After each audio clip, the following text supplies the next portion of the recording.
Governor Rauner hits the ground running this morning, hoping to hold off Democratic candidate J.B. Pritzker in the November election. Illinois' most expensive primary ever is now shaping up to be the nation's most costly race for governor. Yeah, political reporter Craig Wall sat down for a one-on-one interview with J.B. Pritzker this morning. He is live with us. Craig.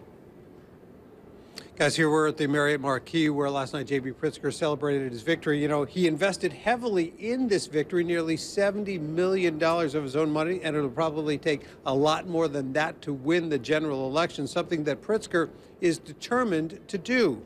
Now, the billionaire Democratic nominee for governor was out thanking supporters this morning at the 95th Street Red Line station after a surprisingly easy win last night. The final margin of victory, nearly 20 points, about, Pritzker tells me, what his polls told him to expect. Pritzker made it clear in his victory speech that there was a few hours to sleep, and then the general election gets underway in earnest. The goal, defeat Bruce Rauner at all costs. The question that Pritzker did not want to answer is just how much will the general election cost him? Bruce Rauner's got the Koch brothers right-wing network backing him, where he's taken tens of millions of dollars over the last few years and in this campaign.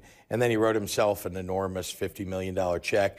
So, you know, as Senator Paul Simon once said about fighting for campaign finance reform, look, we've got to go out there and make sure that we're getting campaign finance reform in place. But in the meantime, we can't unilaterally disarm.